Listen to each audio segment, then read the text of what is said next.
All right, everybody. Welcome to this conversation. I am Shelley Gilbride. I am the Executive Director of International House Davis. My pronouns are she, her. I want to thank you all for joining us tonight.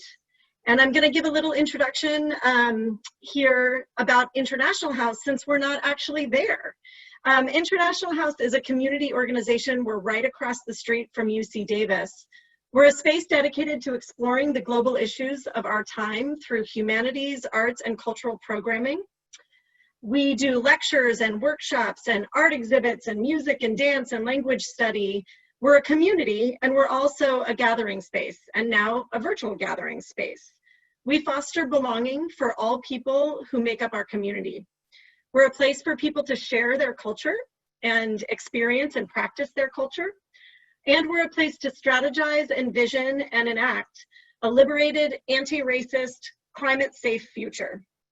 We're in Davis, but we strive to serve the region, to address issues and make change locally, but also in the context of the interconnectedness of our community with the region, with the county, with California, with the country, and with the world. A few logistics. iHouse staff is monitoring the question and answer and the chat. So if you do have a question, please use the Q&A button. We got a lot of questions submitted today, and we will try to get to your questions, and we may combine some questions. But if the conversation is thriving and really active, we may hold those questions. We have email addresses. We can follow up with further conversation, and we can answer those questions through emails as well. We will use the chat function to share resources. If a website is named and people want to know what that website is, our Shazana and Kate, who are on the line, will be dropping those resources into the chat. I ask you to stay present in the conversation and try not to use the chat for side conversations, but really just as a repository of the resources for us all to use later. And we are recording this conversation. Hopefully we'll be posting it to our website later. I want to acknowledge that International House and most of Davis sits on the ancestral unceded lands of the Patwin people. And where Mariana and Maya are joining us from in Sacramento are the lands of the Miwok and Nisenan people. I ask you to join me in acknowledging the Patwin, Nisenan, and Miwok communities, their elders past and present, and their future generations to come. iHouse also acknowledges that many cultural and educational institutions were founded upon the exclusion and the violent erasure of many indigenous communities and people, including those upon the land that our organization is located. This acknowledgement is more than just a formality. It's a demonstration of a commitment to a process of working to dismantle the ongoing legacy of colonialism, colonization, and white supremacy. And that's what brings us to this conversation tonight. We come to listen and learn. We're starting this conversation with an understanding that systemic racism has negatively impacted Black and brown lives, and that white people in this country have a place of privilege. Our education and our political systems prioritize whiteness. That's the basis of white supremacy. We white people like me, we have the ability to live life unconscious of race. And the four speakers that we'll hear from tonight have been working to make the unconscious and make the erased visible so that we can address it, so that they have, within their own sphere of knowledge, been working to create change and to create an anti-racist community and world. So this is a really courageous conversation to have, and I want to thank all of you for joining us, and I want to thank our four speakers tonight for doing this and being willing to join in this conversation. There are some of you who are probably entering this anti-racism work for the first time, and I want to thank you for starting your journey. And there are many people in this community who have been doing this work for a long time, often unappreciated, often unpaid, and I want to thank you for getting us to this point that we're at. I feel hopeful that we can harness the energy and the desire for change to create a liberated future. We have some elected officials that are joining us tonight, and I want to thank you, Don Saylor and Melissa Moreno. It is through policy change that we can make a difference, so thank you for listening to this courageous conversation. And I want to just before I pass it on to Maya, have some ways of approaching this conversation. So I want to think of approaching it with empathy, which requires more than just awareness. It also requires feeling. We can approach this with curiosity, which is a true desire to experience difference. With competence. Competence meaning we all know we have to do our own work to understand systemic racism, bias, and injustice. And we have to build our competence. We have to approach this with the confidence that we can actually make change and have an impact. And we have to approach this with courage to change the status quo, to build our own new capacities, and to influence others. So those are just a couple of touch points with which to enter into this. And with that, I am going to introduce Maya Wallace, our moderator for this evening. Maya is a longtime resident of Sacramento, and she spent her career working for government and nonprofits, advocating for healthy communities and government accountability. She served on many boards and co-chaired the Sacramento Arts Commission's Race and Cultural Equity Task Force, which developed the city's first cultural equity statement, and just got a chunk of money to deliver in grants for cultural equity. She's a senior fellow at the Nehemiah Emerging Leaders Program and is just generally amazing. So with that, please give our virtual round of applause to Maya Wallace. All right, thanks everyone. All right, I'm not muted. Thank you. Can everybody hear me okay? Great. I'm going to frame this up, and then I'm going to introduce our panelists in order of, I'm gonna have them introduce themselves. I'm gonna go in alphabetical order. Thank you, Shelley, for a really great introduction, and thank you for having us here tonight.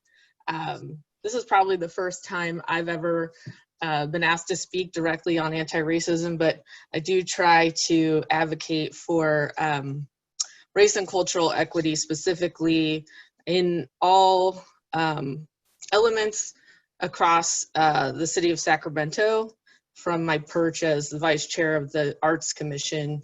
And that's, I'll start with that. So I want to frame this up in terms of the context that's happening right now. We have COVID-19, which has brought us all to our homes and really laid bare a lot of the inequity, the structural inequity in our society, which is largely race-based. And then we have this emergence of this conversation around police brutality, and with the murders of George Floyd, Ahmaud Arbery, Breonna Taylor. I've spent a lot of time today mourning the death of Elijah McClain because it seems so senseless. And I think that it's really important to think about this not just in terms of police brutality, although I do appreciate that it is a focusing event in our politics. But really, this is a 400+ year conversation about the history and founding of this country. And what people are asking for, in my sense, is to be liberated.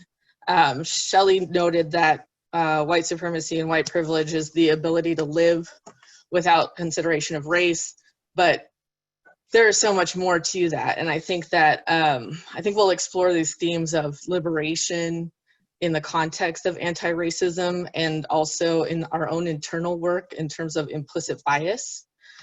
So I kind of want to challenge everyone to think about this in terms of how are we going to do the work to create the conditions for a liberated future now. We assume that each individual is has inherent dignity and is adequate to their own circumstances. We need to acknowledge that racism is not just an external process, it is internalized, it is interpersonal, it is institutional and structural all at the same time.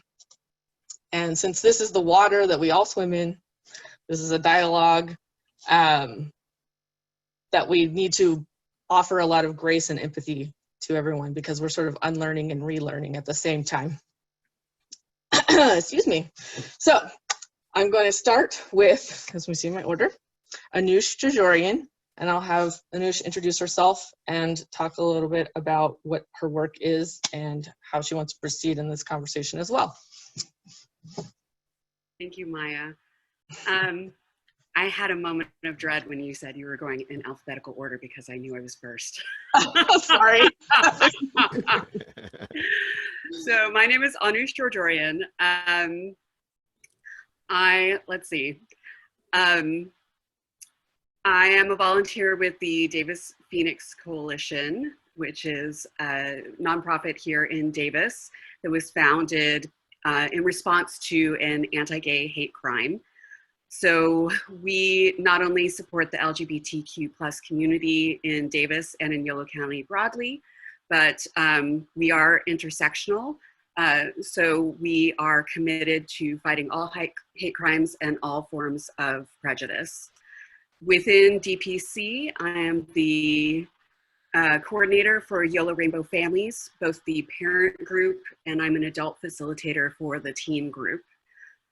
Aside from that, I've started a project at the beginning of COVID-19 called the Apoy YOLO Project, which is sponsored by the YOLO Interfaith Immigration Network. And the work we're doing right now is to help support immigrant families in Yolo County during COVID-19. So we are currently helping families in Davis and Winters stay housed and fed and safe during the pandemic. Lastly, my paid work is that I founded a consulting company at the beginning of this year called Inclusive Futures Consulting. And that is dedicated to helping parents and educators and institutions learn how to raise inclusive children. So teach not only anti-racism, but basically teach about all forms of identity difference and how to be culturally competent in those areas and be inclusive of people across identity lines. So a lot of what I'll be talking about today is how the larger topics that we're discussing, such as white supremacy and implicit bias, liberation, and anti-racism, apply specifically to raising kids and children's education. Thank you, Anoosh. Sorry about that. You know what? It doesn't matter whether I go by first or last name. You guys are in the same order. Joby, Dr. Joby Morrow, you're up. Hi, everybody. Hi, Maya. And thank you very much to Shelley and the team at International House for having us here. Very happy to be here. So my name is Joby Morrow. I identify as he and my pronouns are he and him. Identify as Black.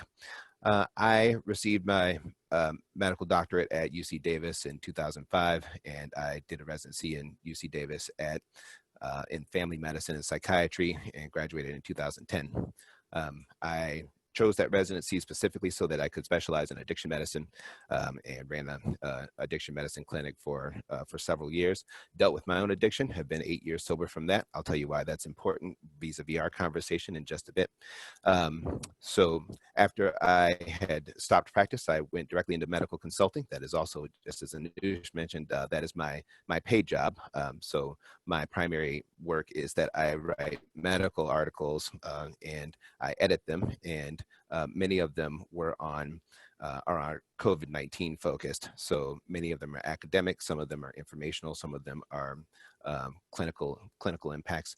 So as the world discovered pretty early on, COVID-19 had a disproportionate impact on Black patients, and the way that it presented was extremely problematic because the disease, through no fault of the disease and sort of sheer bad luck and institutional racism in healthcare in combination, combined to create some disastrous results for the African American community. So began writing on that, and that has been a primary focus of my paid work. Primary focus of my unpaid work has been the impact of COVID-19 writ large, and specifically on Black communities, as well as the particular moments that we're in around that were fueled by the murder of George Floyd, and what kind of national uprising that has created. So the things that I want to make sure that we talk about, and that a lot of the energy I think will probably get focused around when I jump in, will be on its particular the particular impact and of racism in medical communities, and the particular potential impact of anti-racist policies in medical communities. So I'm looking forward to that. The way that I tend to approach my understanding of racism is very similar to the way that I have approached my understanding of addiction. Racism has a lot of qualities that tend to be shared with addiction. They are chronic conditions that tend to present very insidiously, so they sort of come in, slide in secret. They are both sort of a result of a long-standing dehumanization process, both of the target and of the subject. They are one of the more immediate analogies I think that would be pretty familiar with anyone who is familiar with addiction is that it tends to take rock bottom moments to make real sustainable advancements and to create sustainable change. They are part of a problematic pattern that tend to masquerade as isolated events. So that is why we tend to get the speech around one bad apple, or saying just one of those things. This was a freak thing. This doesn't represent our department, etc. That is very similar to the resistance that someone who has addiction states something like, "This was just one beer. I can stop when I'd like to. I'm not an addict. I'm not racist." They have very similar kind of tone. They have sort of similar types of tones, similar types of presentations, similar types of outcomes, unfortunately, as well. So I'm really glad to be here. Glad to be able to talk about these things in that context, and I am excited to hear some of the questions from the audience. Thanks for being here. Thank you, Joby. Next up, we have Mariana. Mariana, do you want me to say your whole name? I'm going to try. I can do it. Okay. My knowledge of Mariana is we actually work in the same building downtown, because the California Arts Council building is in the Department of Justice building, which is where I work. So I was fortunate to meet Mariana in the elevator, and I will hand it over to you now. Thank you. So my full name is Mariana Ixchel Moscoso. My pronouns are they, them.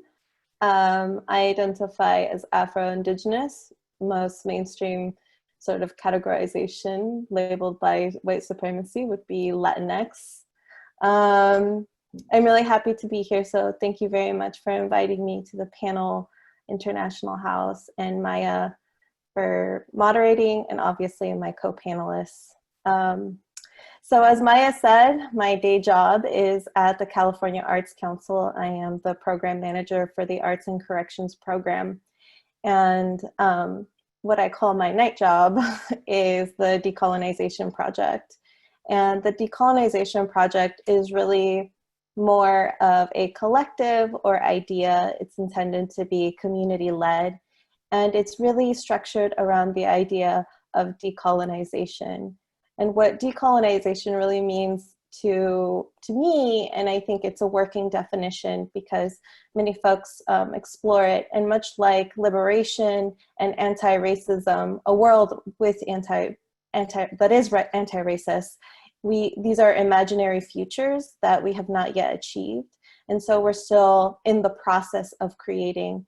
And so to me, the Decolonization project reflects that. It's a process by which we are all unlearning the colonial mindset and practices that we have inside our bodies and that we act out daily. And it's also about relearning our connection to land, people, and essentially falls into the premise that everything we've ever been taught is a lie. And so we live in a society that glorifies the colonization of our land. And this is done through the stories and symbols. And so the work that we do at the Decolonization Project is really bringing community together to act out or to create alternative futures. And so it's a really future-focused practice where we focus on healing ourselves, our ancestors, and much like Dr. Joby was explaining of anti-racism, or I'm sorry, racism being like an illness, we talk about colonization being an illness, and therefore it's something that we can recover from. And I think another goal of the Decolonization Project is really to make visible what is ignored. And it's not that people are voiceless or unseen, they're purposefully ignored. And I think that is the difference of how government really talks about people that have been marginalized. We talk about our communities as if they're disenfranchised, but within our own communities, we are constantly being uplifted and supported. And we're not the marginalized in our communities, we are the center.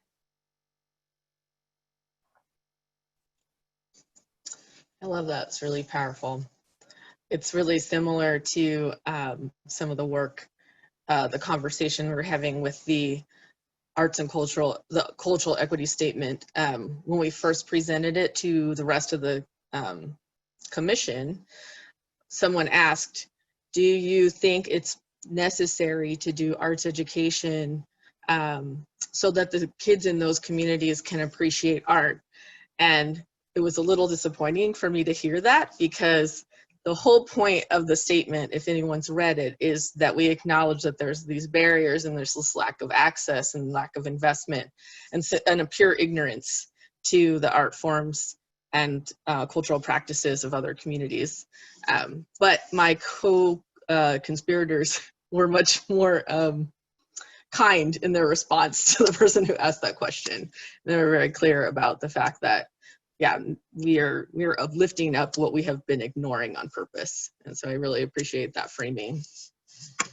Okay, now we've met everybody. And I think I just want to acknowledge that we did receive those questions earlier. And so there are going to be a couple of times where I insert some of those into what we've already got planned. But to start with, I thought we'd set the table. I think we've actually done a pretty good job, but I think it would be interesting to hear from each of the panelists an example of how they've observed or experienced implicit bias, racism, or white supremacy. And we are going to start with Anoosh, because we think that implicit bias is a good place to begin. So I overlooked using my pronouns earlier. I go by she and they pronouns. So in setting the table, and because my work so often deals with kids and child development, certainly the beginnings of experiencing white supremacy and implicit bias just started in childhood, and it begins with that kind of absence that Mariana is talking about in terms of not seeing yourself reflected in the world around you, especially outside your immediate family and community. So growing up, I actually grew up in the Sacramento area, and growing up as Asian American, growing up as a mixed culture person, there was a distinct absence in seeing people who looked like me. And one thing that came up recently with the whole discussion of, in the wake of the Black Lives Matter uprisings, and people are finally rethinking the subtle and just pervasive ways that racial bias infuses our entire world. So there's the whole discussion about the changing Aunt Jemima syrup because of the legacy of slavery that it invokes. And so I was in a Facebook conversation with some friends, most of whom were African American, and talking about the supremacy of Mrs. Butterworth over Aunt Jemima for that reason. And I mean, I remember, and a bunch of us remember being children and trying to talk to the Mrs. Butterworth bottle because there was an ad where Mrs. Butterworth would come to life and talk to people. And one of the things that really struck me as I remembered this was that it was being in a grocery store when I was a child and trying to talk to the Mrs. Butterworth bottle because I, at that point wasn't entirely sure if that was fictional. But part of the reason why was because she was brown like me. And there was such an absence of other brown people around me that I was desperate for any connection, even with an inanimate syrup bottle. So this is, and this is from an early age. This has to be from like 4, for example.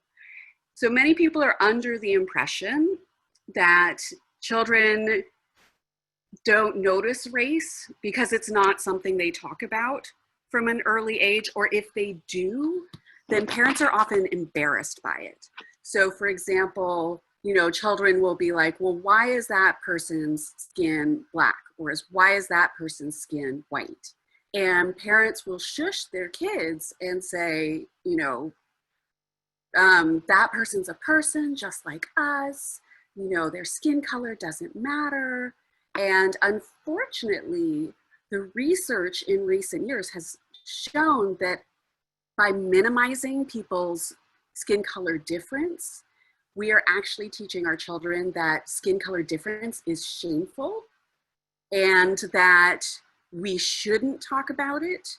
And then the other implicit messages that children receive from everything like books and films and ads then communicates how racial hierarchy works in American culture. And so children learn, okay, white people are on top, and then as you go down the skin colors and it goes darker, then those people are therefore lower on the racial hierarchy. And it wasn't until I had my own children that I noticed how early this happened. And so many people do not realize how soon in our lives the racial bias starts affecting us. And so for white children, they learn that they are the norm and that their lives are the ways that things are supposed to be.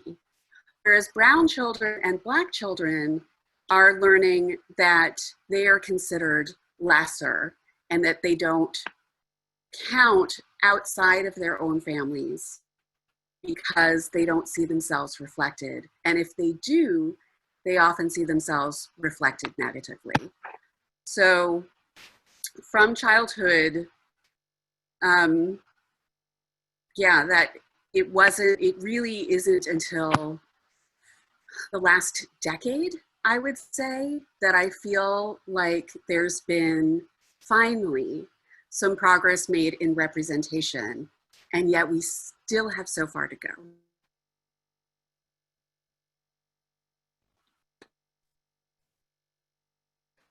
So I'd love to dovetail. You look like you were ready to talk, and it makes sense for you to go next. So I was really moved by the way that you described the early impact of imagery and representation, and I was ready. I had examples ready, and I decided that I was going to change them because of the sort of power of what you just mentioned. So I will mention a couple of things. So the first time that I was ever aware of even the idea of bias and the idea of race was great. I am from I'm from a Detroit area, and I am from a white working class suburb, a really sort of archetypal working class suburb, where Scots-Irish values tend to sort of dominate the local ethos, and that is the case with many blue collar communities. Jim Webb, who is a senator from Virginia, had a great book on this called Born Fighting, where he described that in great detail.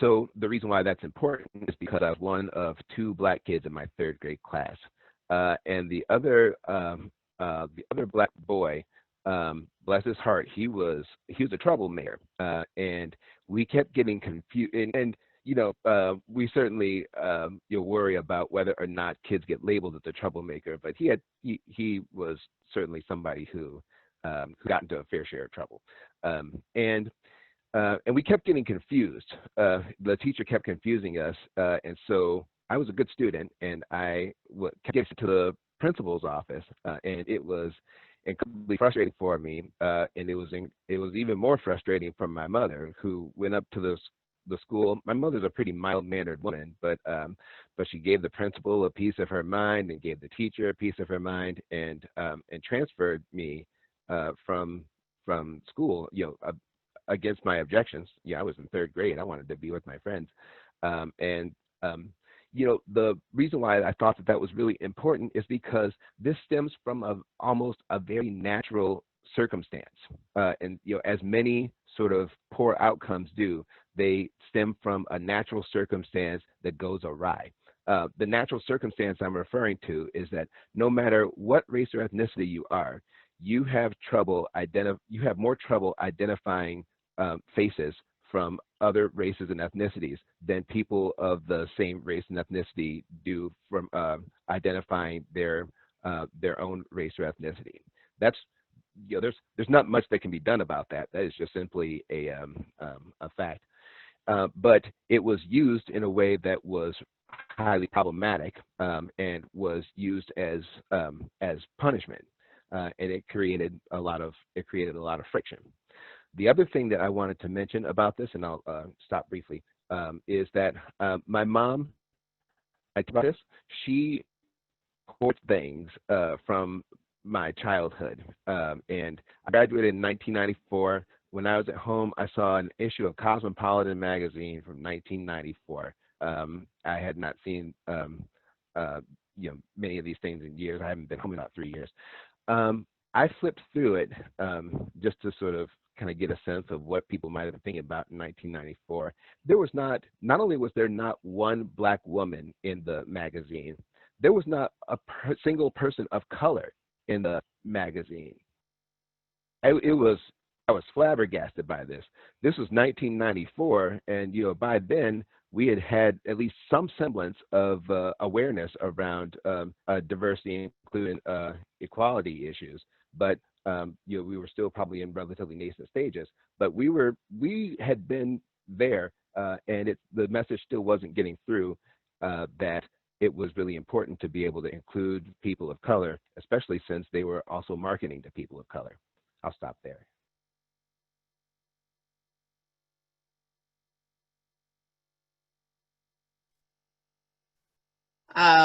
Yeah, I actually realized I didn't tell anybody about my ethnic background or how I identify, and it's interesting that you guys both brought that up, because I'm biracial. My mom is white and my dad is Black.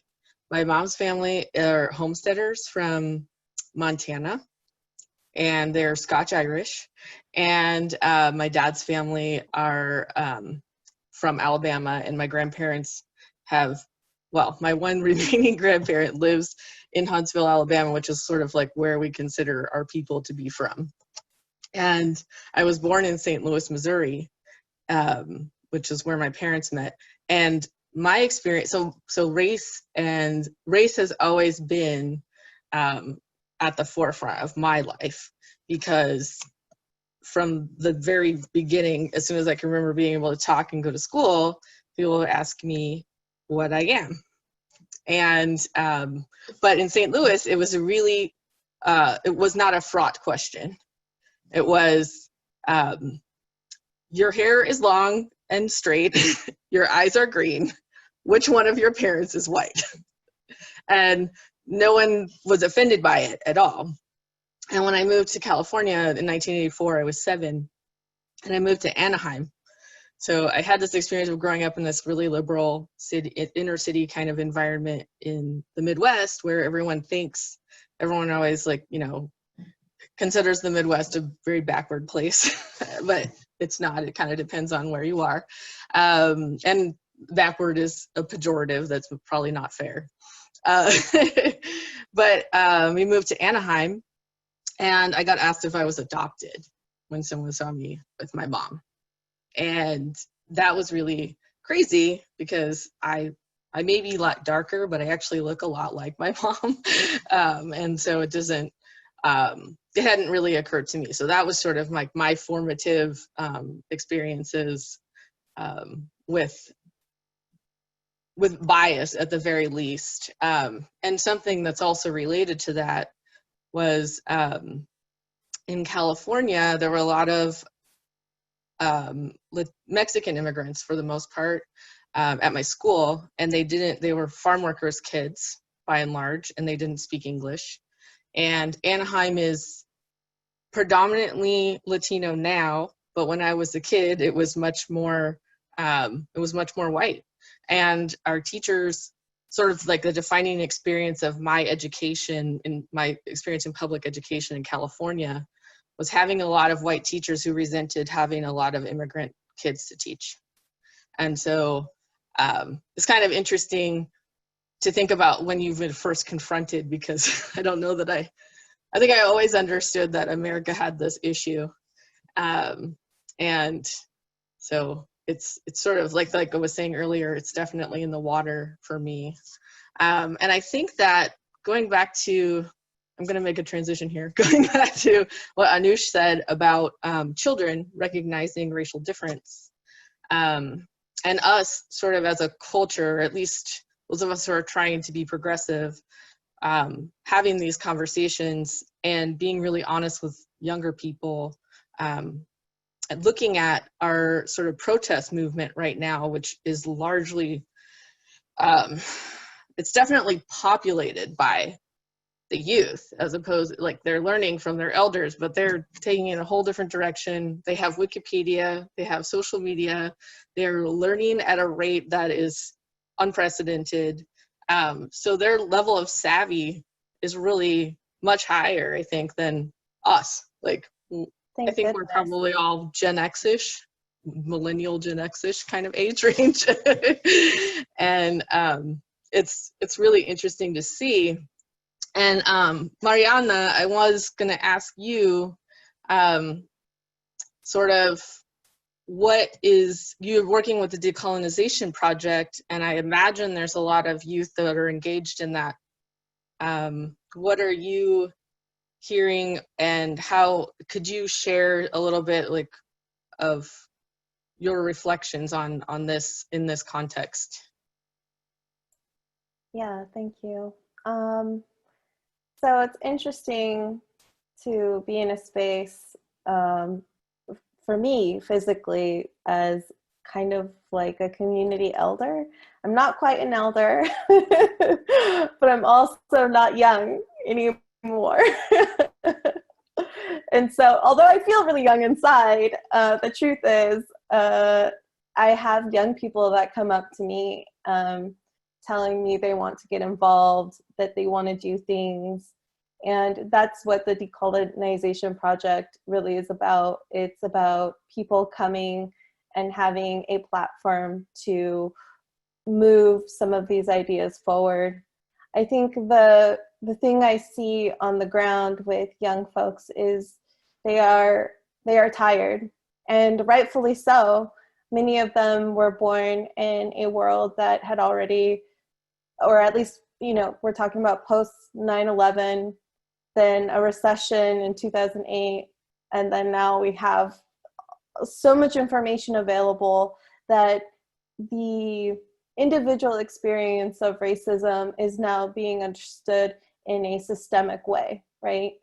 And I think the youth are so fortunate to have this information, and I try to see myself as a tool that they can use to get their ideas out. Part of that work is I really try to use art in the work that I do, one of the things that particularly the decolonization has done during the pandemic is create what we call the quarantine. And so we used to get together in a physical space and craft zines. You know, we had glue and paint, and we would do these community zines. Whereas then the pandemic hit and we can no longer meet in person. And so now a way to build community while still isolated was by continuing zine making, but making it a reflection of the world as it was changing, right? That's apparent all the time in art, but it was particularly apparent, I think, in the creation of the quarantine. And I think it became most telling in the last issue, which the theme of the issue was summer.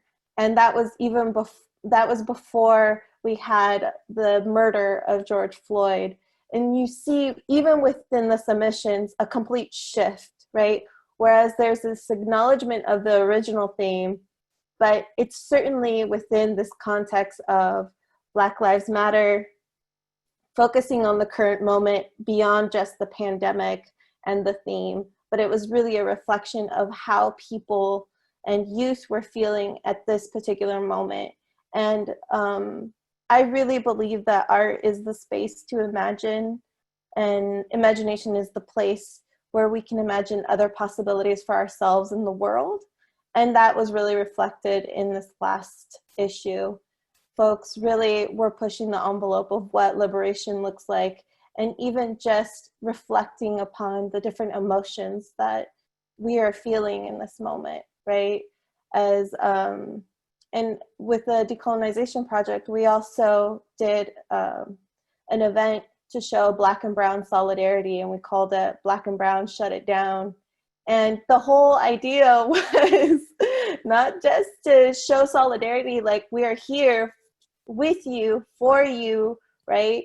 But it was about addressing anti-Blackness within the Brown community, you know, the Latinx community, in quotes, because it's complicated to use Latinx.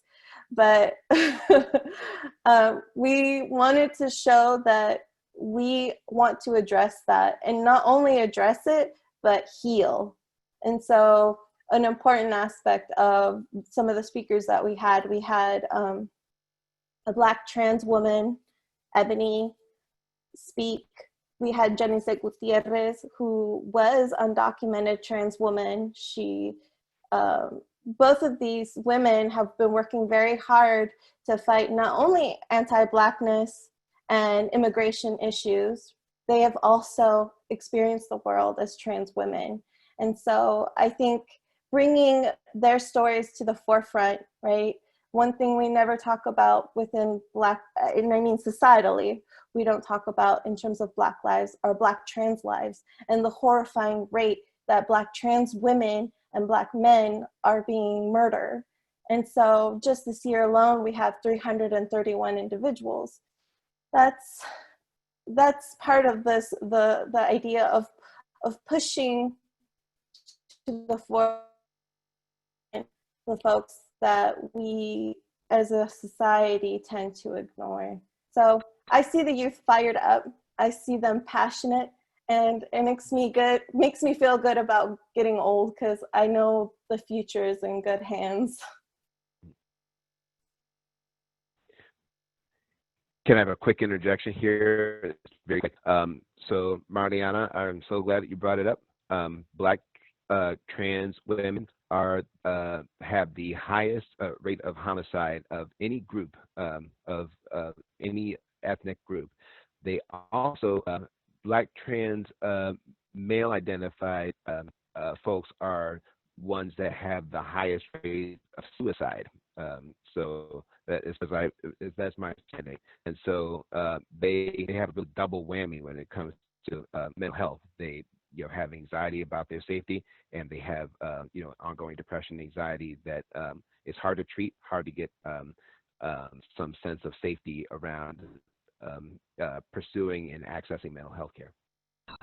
Yeah, and just to speak a little bit on that too, I don't want to give too much information right now, but I have a community member that is experiencing that at this very moment, that she is unhoused, is having a mental health crisis, and the medical industrial system is failing her. And this is how individuals that are trans, queer, and at the intersection with race end up in the prison system. And then it becomes a cycle of homelessness and incarceration. And their conditions get worse and worse and worse. And the fact that, you know, this community member is fortunate because she has a community behind her. But I think about all the situations that exist in this world. When I think about all the times that I've encountered an unhoused person, I picture this community member, and it breaks my heart because we can only help one person, and she's lucky, right? And I hate that we have to say she's lucky, because this should be a norm in our society. It should be a norm that we collectively come together to support our most vulnerable people in the community. And unfortunately, because we're all just racing, trying to stay alive, especially if you're Black, Indigenous, or a person of color, we're all trying to survive on our own. And then we're also trying to uplift and support our communities. And I think that white people need to step up right now, and they need to provide resources, support, so that we can heal our people. Can we take this moment to talk about intersectionality, since we're clearly in it? I'm not sure that everyone here understands what the concept of intersectionality is, which is basically when we're talking about overlapping marginalized identities. So if I just come at it from a personal angle, being Asian American, being bicultural, being a woman assigned male at birth, identifying as queer, I now identify as gender fluid. There's a number of ways that I am outside the norm. And so for people who are living at intersections of marginalization, you think about how those marginalizations get compounded with every intersecting identity. And so, yeah, I mean, what Mariana is saying about, you know, our kind of webs of connection within communities, when we are dealing with this, we're not just dealing with our own personal marginalization, we're dealing with, you know, again, uplifting our communities and with all the other complications that that brings on. And so this is, you know, there's a very famous and yet not recommended exercise that has been shown on YouTube and is very popular, where you start with kids all on one side at a line and you have some kind of prize at the other side. And then people read out questions that either show that you have privilege or show that you have barriers. And it's supposed to show how kids who have privileges get closer to the prize without having done anything, but just by the virtue of who they are. And again, this is not recommended. I do not recommend this exercise for kids because it can be very traumatic for kids of color and for kids who do live in that marginalization. Having to answer those questions in a public way and physically be set back from a prize can be very emotionally damaging. And so please do not do this. So yeah, we deal in these, whenever we talk about race, so frequently, we cannot just talk about race.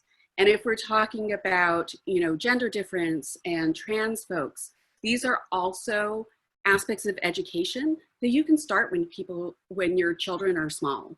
Because I think most of us who are parents have had moments when they've looked at someone and said, is that person a girl or a boy? And that's an opening to say, that person could be a girl, that person could be a boy, and you know what? There's gender identities outside of boy and girl. And what's really amazing, what Mariana's saying about younger generations too, my kids grew up without knowing that gay marriage wasn't a thing. Like, no one ever told them, you know, girls can't marry girls and boys can't marry boys. And so my older daughter was old enough to talk about it when marriage equality came down. And it had never occurred to her that marriage equality wasn't actually legal. And it's the same, you would be surprised, it's the same with gender identity. So a lot of kids at young ages, the idea that boy and girl isn't fixed, or that there could be gender identities outside of boy and girl, is not that surprising to them. And so from a very young age, you can start to undo these prejudices, and so that your kids don't even start. And they can recognize them when they happen, when you discuss them. As they get older, you can educate them about these prejudices do exist, and you do have to talk with them about that. But you can establish that liberating vision that Mariana's talking about in terms of art. You can establish that with your children right away.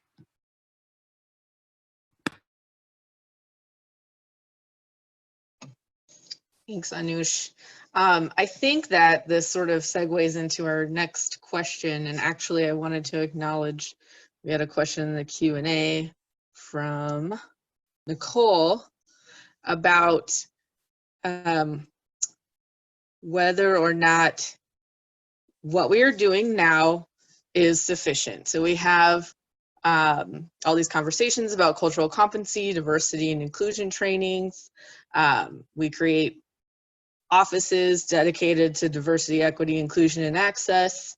And yet structurally, we haven't really moved the needle. And I think we're talking about how we can't wait, right? And that's a lot of what the youth are telling us. So Nicole offers the idea of a general strike. But what are some other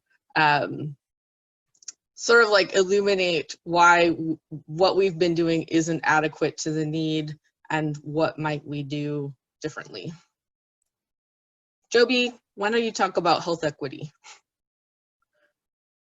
Yeah, so I'm happy to talk about that, and well, so I will admit that the first time that I ever even heard the acronym DEI was in this panel, and so I've still got a little bit of learning to do on my own, and I suppose that that's part of the reason why I bring that up is because that's part of the point, that what seems maybe like kind of de rigueur for people who have been involved in progressive movements is often new information for institutions that tend to be a little more conservative in their general approach, or for populations and demographics who tend toward more toward being socially conservative. So medicine is a confoundingly conservative institution, and it is one that tends to resist change, and it tends to be one that once something works, people tend to use it. But unfortunately, one of the things that tends to happen is that they tend to get victimized by their own confirmation biases. So once people tend to believe that, say, for example, a medication works, they continue to believe that that medication works, even if they are confronted with overwhelming evidence that it doesn't. And the same sort of principle tends to sort of take hold about how people view patient care. So once they have had experiences, and those tend to, sort of get generationally multiplied. So I had a professor, Dr. Ed Callahan, who I think might actually be in the audience, who talked about the severity of hierarchy in healthcare, and how it tends to allow idea to become exponentially multiplied. So, we are still operating on the same sort of assumptions that we were about patients who had been, the physicians who were treating those patients had been taught this by their own attendings as trainees, who had been taught by their own attendings as trainees, and who had also been taught by their attendings. So we are getting some sense of old thinking that, if not ever really challenged, it doesn't really tend to change all that much. And so that's a major problem in medicine. It tends to change more when more physicians of color, and specifically BIPOC physicians, tend to enter the conversation. Even entering the conversation is shown to change the tenor. But those are two groups that tend to be historically extremely underrepresented, especially at the top level of medicine, around the prescriber level. Well, the top is probably a little bit loaded, but like the the sort of physician, nurse practitioner, physician assistant levels, those tend to be very underrepresented in medicine, and it tends to stagnate the conversations that need to happen.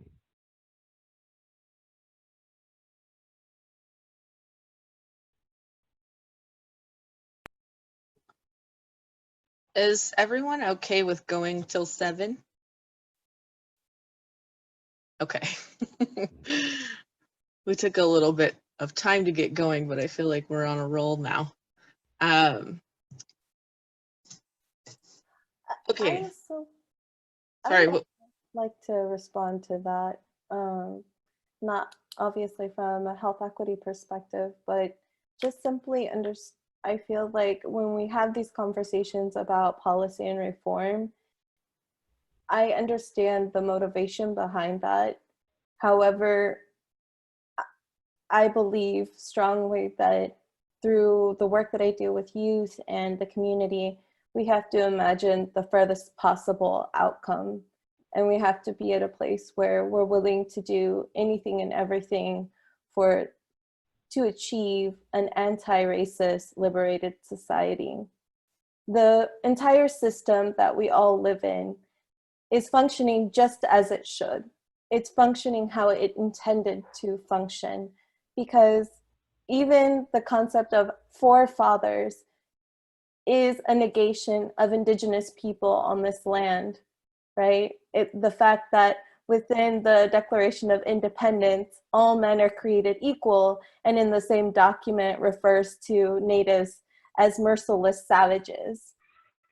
So it becomes very clear that this nation was created to benefit only white, rich males, right? White property owning males. And the goal of assimilation for folks that are Black, Indigenous, and people of color has been to assimilate. And so long as, to avoid saying Black, Indigenous people, cover BIPOC, but the goal is for BIPOC to emulate that system and keep the order. And so when we go into reform and policy change, it simply is not far enough, because all it does, and we've seen that with the abolition of slavery, is that it transforms. And through the 13th Amendment, slavery or involuntary servitude is still allowed. And that is also in the California Constitution. And it was just recently edited in 1974. And so we are actively, all of us, participating in slavery. And we do that complicitly by continuing to reform and change policy. We need something much more than that. So I know the question was talking about violence, but there is no violence greater than the violence of the system. I want to add something. I'm going to disagree with Mariana a little bit, just in terms of my feeling about fighting racism is try all the things, because obviously none of us have solved the problem, right? So I was in a discussion, listening to a conversation with Dr. Ibram Kendi recently, and he does talk about the importance of policy change, and studying the methods of Dr. Martin Luther King. Policy change was at the center of a lot of what he did, because a lot of times changes in policy can actually precede changes in attitudes. So you make marriage equality legal, suddenly more people approve of marriage equality. You make segregation illegal, suddenly more people think that segregation is immoral than they did before. And this is why in so many cases, states, you have a minority of people who are fighting for greater civil rights, and you have a larger group, the silent majority, that actually approve of inequality. And it's not until that smaller group, the minority group, convinces the powers that be, often through the Supreme Court, that in fact expanding civil rights is the right thing to do. It's not until that happens that public opinion follows. And so regarding your specific question about a general strike, having discussed this with several union organizers, there's a lot of barriers to a general strike. And that has to do with the way that unions are set up. In order for them not to be able to collaborate with each other in order to create a general strike situation. At the same time, a woman that I admire very much, Kiyanga Yamhara Taylor, for example, was one of the organizers of the women's strike, which, again, there's a lot of barriers to that working, right? But none of us knows what's going to work.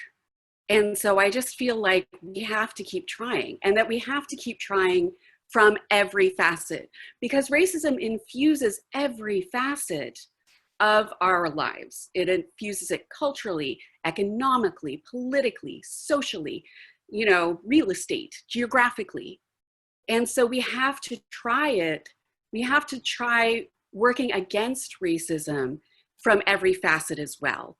And so, if you can get people to do it, if you can organize well enough and you are in touch with the community, if you are working directly with the community involved, like the communities involved, they are always the experts in their own experience. And so where organizing fails is when you have people who are divorced from the people who are directly affected and who are like, okay, we're going to do this from a top down. That doesn't work. But when you are very rooted in the community that is being directly affected by these forces, and you work collaboratively in order to get a group of people organized to move together in one direction, that's how change happens. So I just want to make a quick clarification. I didn't say that policy and reform shouldn't be done. What I was saying is that we need to push ourselves to look beyond that, to the furthest point possible. And it's a moonshot. We shoot for the moon, but if we get there halfway, then we find how to get to the moon. But I would never advocate for not trying for reform and policy. I just think we need to shoot higher. And if we fall back, then we continue striving for the moon. And I fully agree with that. And that's why movement politics needs both short-term and long-term goals, and all the way to liberation. Yeah, it's my sense, we've all been working on this stuff for a long time in a lot of different ways. And I actually chose to go into public policy and administration to figure out how things work on the inside and try to be in position to make change when everyone's ready. And so and obviously we've all studied the tactics and strategies of Dr. King, and they've been sort of refined and discussed, especially I think they're sort of Obama's current process with the Obama Foundation is to support a lot of movement and a lot of policy development. Because even here in Sacramento, my experience is that I was pushing just to make change within City Hall, just around arts grant policy, so that we would be directing that funding towards underserved communities that we had not lifted up before. And there was not a lot of receptivity to it amongst the staff, and I was having a hard time getting people to engage with it in terms of implementation.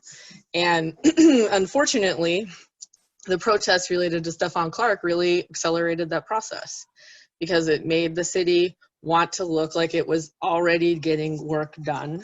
And so I sort of think that was like microcosm of what is happening now on a much larger scale.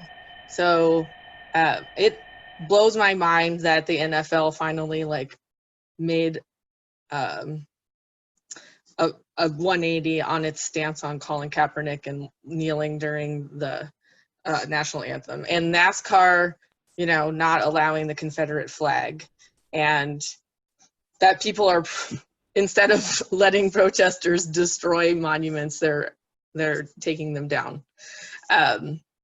So I agree. Like, I think it took all of this stuff coming together for the movement to coalesce, and for the language to be subsumed into the mainstream in a way that I really hope continues. But I'm kind of curious, you guys, how do we keep it going?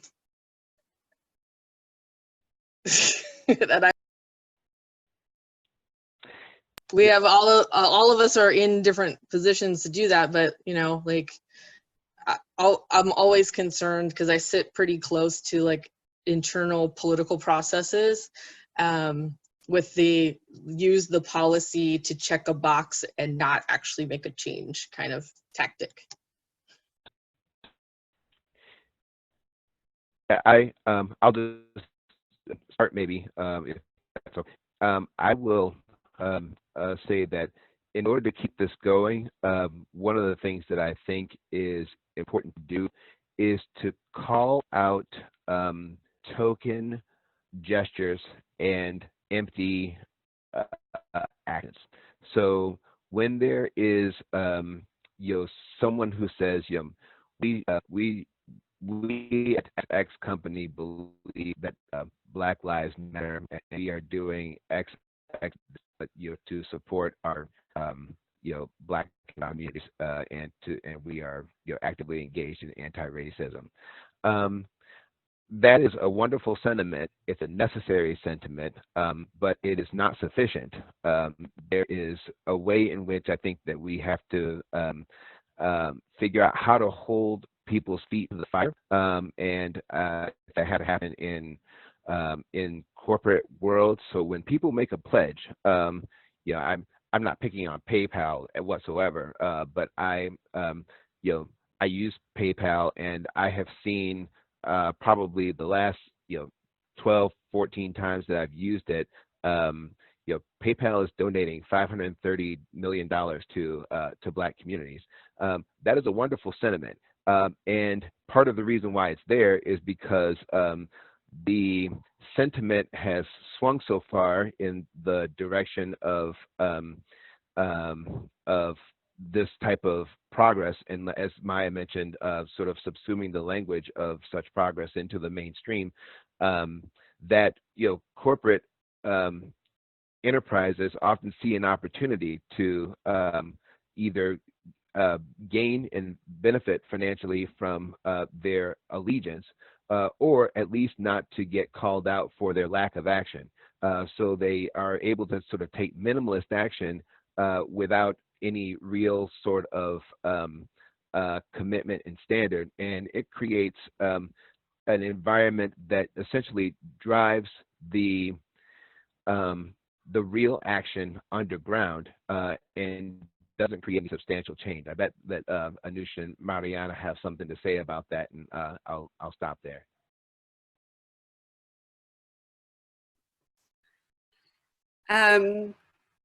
Yeah, accountability is obviously incredibly important. Tonight is the meeting of the Davis Board of Education, and we have the one African-American woman who is on the board who is leaving for another job, and the entire Board of Education and the superintendent are all white men, and which isn't even like Davis's demographics. And so, you know, one of the things that I needed to do today was write to the Board of Education in order to advocate that they fill that position with another woman of color, and specifically an African-American woman, because, you know, during a time when nationally we are saying Black Lives Matter, this is where the rubber hits the road, right? Like, if we're going to say Black Lives Matter, then we need to put Black people into positions of power. And so, you know, again, like, people who go through this stuff, they are the experts in their experience. And we need to put those people forward. We need to put them in positions where they can make a difference, where they can be in charge of their own lives and destinies and conditions. So that is a big part of it. But honestly, like, how do we keep this going? I mean, there was a question in a mom's group that I'm in recently of, you know, I really want to participate, but I'm working 2 jobs and I have children and I can't, you know, I can't be out in the streets because it's happening during my job time. And, you know, and my response was, you know, you do what you can do. Like, if raising your kid and keeping yourself alive is what you can do, that's what you do. And for so many of us, like, especially since 2016, it's like, did you stay alive today? You've done your job. Because for those of us who live in marginalized identities, staying alive is a spit in the eye of everyone who wants us to die, frankly. I mean, it's very blunt terms, but that's also the truth. There are people who want us to die, who want us to disappear, who would prefer that we just not exist because we're so annoying. And so, you know, and I said, like, I eat, breathe, and sleep social justice, and that's not everyone. But for so many of us, like, this is personal. Like, we do the work because it's personal, because this is our lives. And, you know, we've grown up with this, and we don't want this to be the present that we live in and the future that our children live in. And so the challenge for white folks, you know, to echo Mariana, we need white folks to step up. And for people who it's not personal, or who have the impression that it's not personal, because the basic fact is white supremacy holds us all back. It holds us all back. If you are white and you are enjoying your privilege, that may be wonderful for you, but we are experiencing right now the very direct consequences of having inept, unethical people in our leadership, and that's killing all of us. So white supremacy really is personal for everyone. And the sooner that we can realize that, the sooner that we can realize that white supremacy harms all of us, the sooner that we can realize that all of our liberation is interconnected, and a liberation for all of us is better for all of us. That's how we get it done. Sort of to go off of what Anoosh was saying, so in Mayan culture, there is a saying in Lakesh, which means you are my other self. And really, I think that is so important in terms of a framework when we are talking about anti-racism, decolonization, etc., is that we have to be able to see ourselves in others. We have to realize that our liberation is tied to each other. So Black liberation is brown liberation, and brown liberation, and so on and so forth. It's going to release us all from the inequities. And the quote that I always think about is the quote by, it was in a letter from James Baldwin to Angela Davis before she was, when she was gonna get arrested. And it was, if they come for you in the morning, they'll be coming for me at night. And that's how we need to operate in this world, is that, and not only from that individualistic perspective, but because we're connected, because we're tied to one another. And I think the COVID pandemic has really shown that to us, that, you know, we may be asymptomatic, right? But wearing a mask can significantly decrease transmitting the virus. And so if anything, this pandemic should have at least opened that awareness to us that we are dependent on each other. And so when we say we're calling out white people, or let's just speak for myself, when I say I'm calling out white people to act, I mean, I need you to realize that we're connected. I need you to act because I'm tired. I'm tired of carrying the burden of white supremacy for myself, for my community, for my siblings that I love, my Black and brown siblings. It's a lot of work. It's a lot of work. And it's not enough that just for this moment right now, we say Black lives. I want to hear Black lives matter every single day. I want to see that you care about kids in cages every day, not when it's a hyped up moment in the media or when shit is getting taken down. Sorry if I forgot. I'm not sure if it cuts. But not only when things are being taken down and there's looting, and remembering that really what people are calling violence or looting, there's no greater looting that happened than the taking of this land from Indigenous people. So I don't see anyone perpetrating the kind of violence that this government does on a daily basis. And yes, just to be alive means we have overcome the system. And for me to be here today, if I were to go through my whole story, I shouldn't be here. I should be dead. When I look at my little brother, who is much darker complexioned and seen as male, and he is male, but he has had police pull a gun on him multiple times for doing his job, for going to check.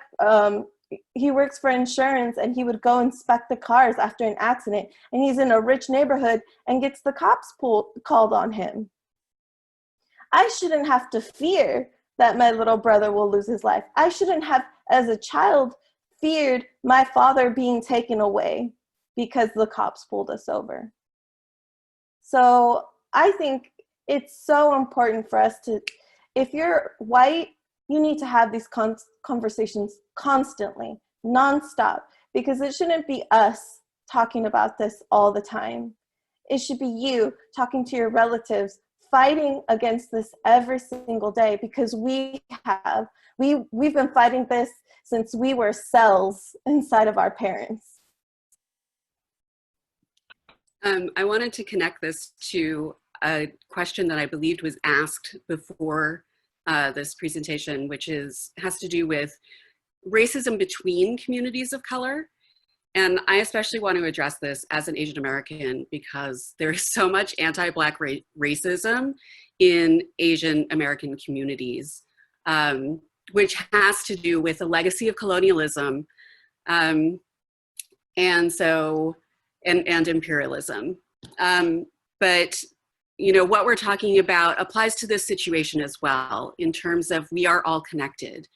There are so many Asian Americans who think that because we have light skin, because we have better access to education, especially in California, that we are somehow going to climb the ladder that is provided within white supremacy in order to get ourselves out of racism and out of oppression. And yet, what COVID-19 is showing us very clearly is that there's never a ladder out for us within the system as it exists. And so, you know, we are being told, go back where you come from. We are being, you know, shunned in public spaces, and we are experiencing, you know, higher levels of violence at the hands of people who are racist because they are blaming our communities for COVID-19. And so I really need Asian American communities to understand that we do not escape racism until anti-Black racism is gone. And that means anti-Black racism in our own community as well.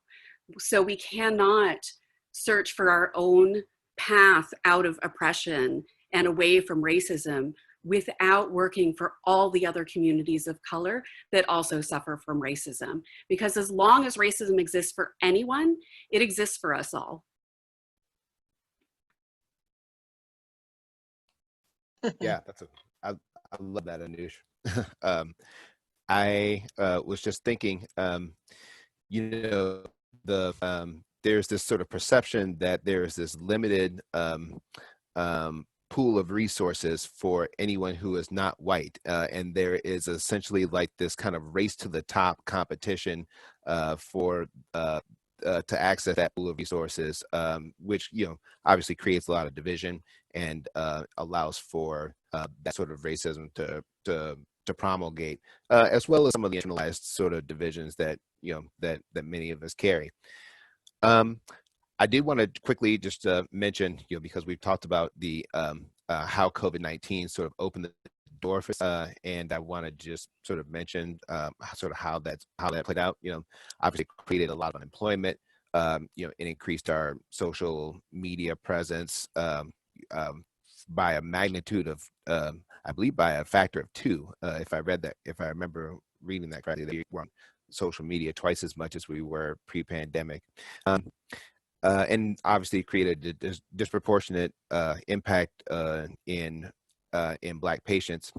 And, you know, part of the reason why that was because it was getting diagnosed later, and that was happening because physicians and other prescribers were not taking the complaints of Black patients seriously.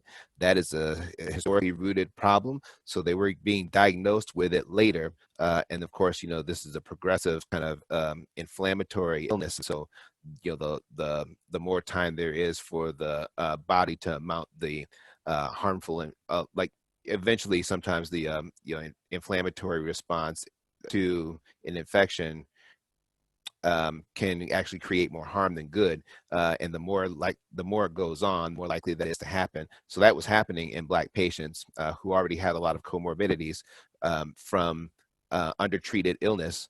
That was also, at least in part, a direct result of some approaches that did not account for bias. So physicians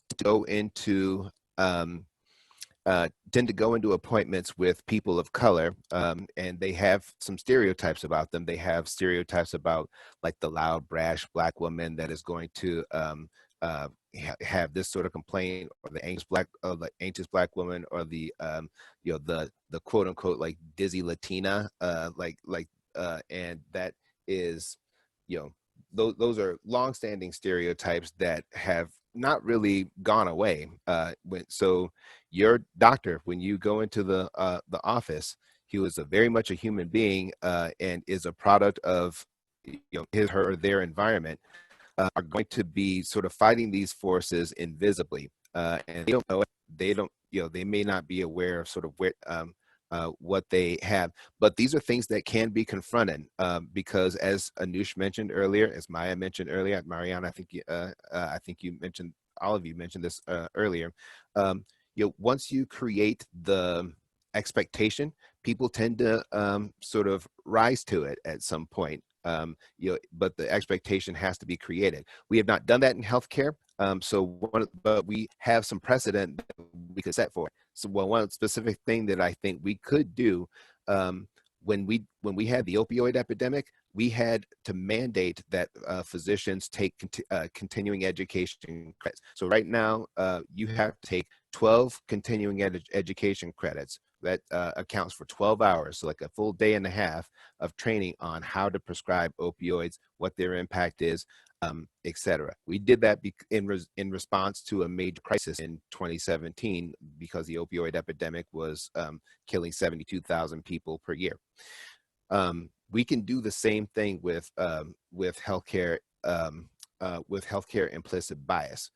We can mandate training by the state that says every physician has to go through some training. We don't have that now. All of that is optional. That could be done by organization, or it could come from a more stick approach than a carrot approach, because carrot approaches don't always have enough power to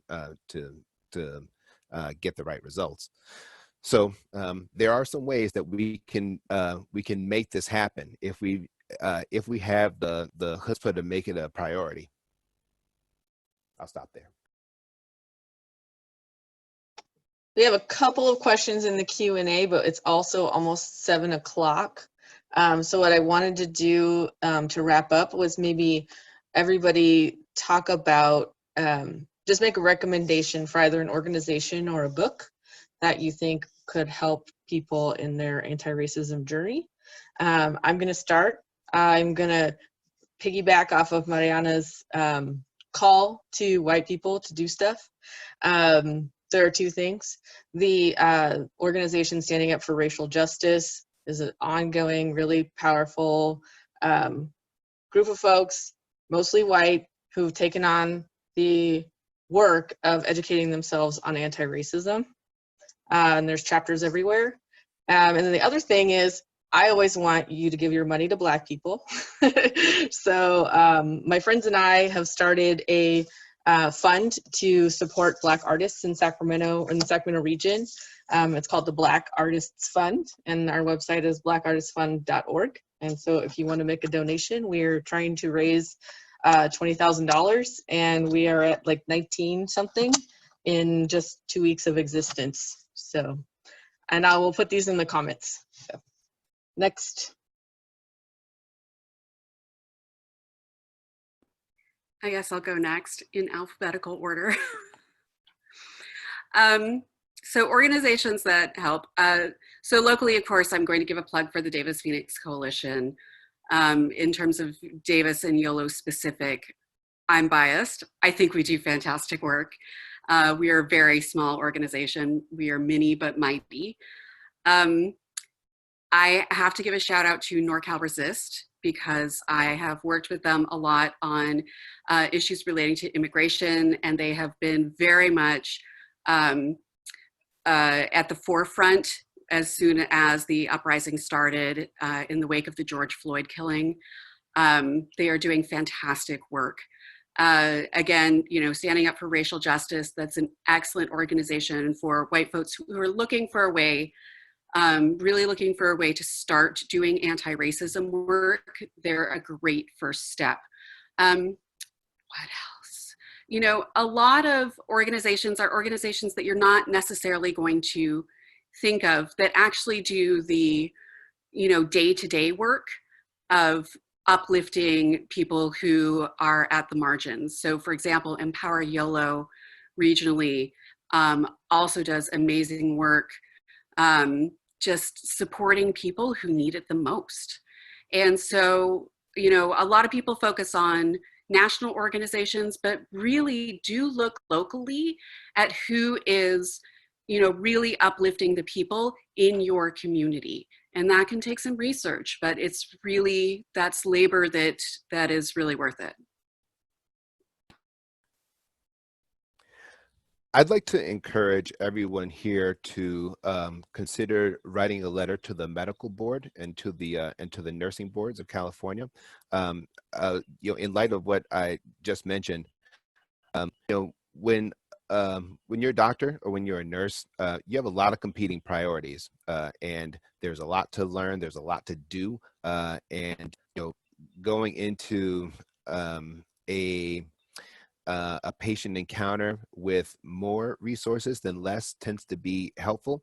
It is a resource to be able to have a sense of pre-existing knowledge, and that is something that I think can be,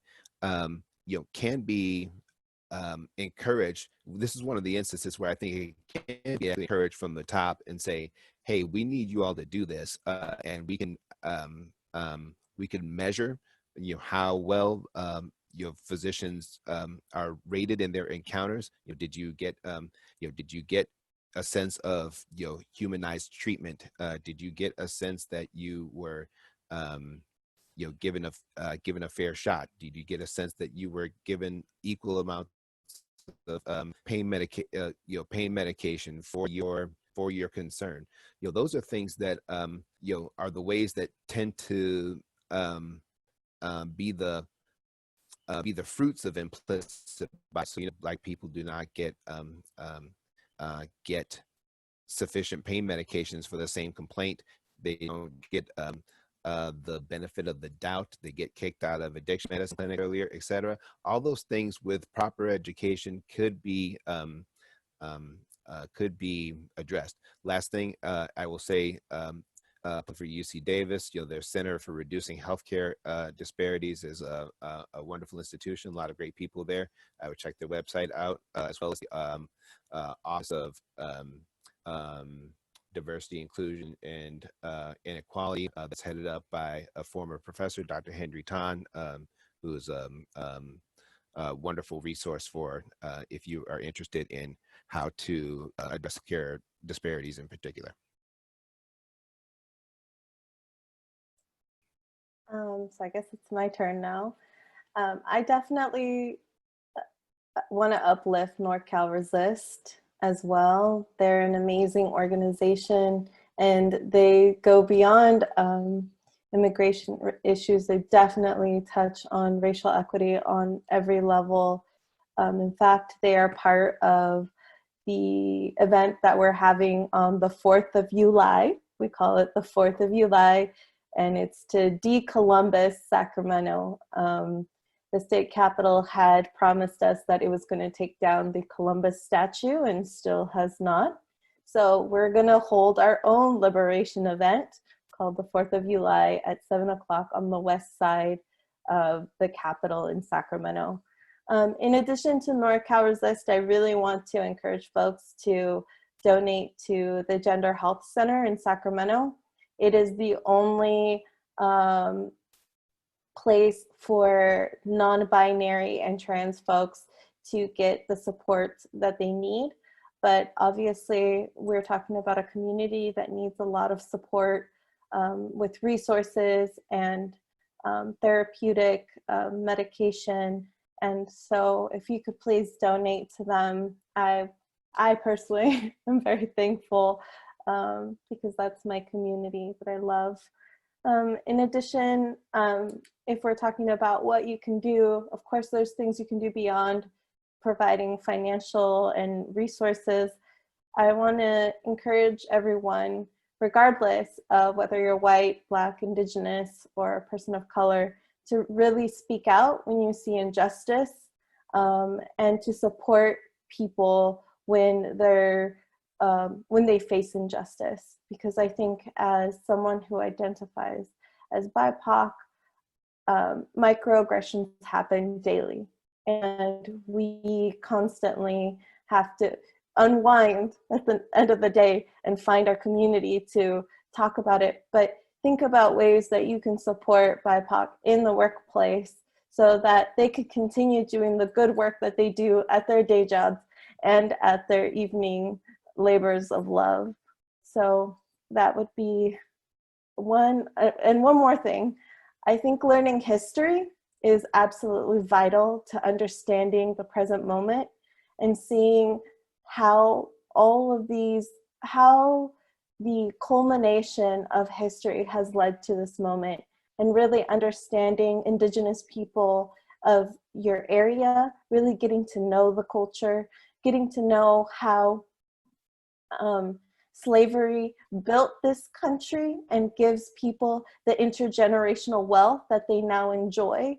So it's based And not only that, but then imperialism and the role that imperialism has led to the richness, to the capital gains of this country. So that's all I wanted to say.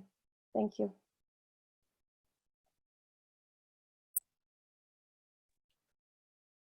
Joby, you are very popular, so I think if you can give people a way to reach you, they would definitely have some questions for you on the content of their letters and such.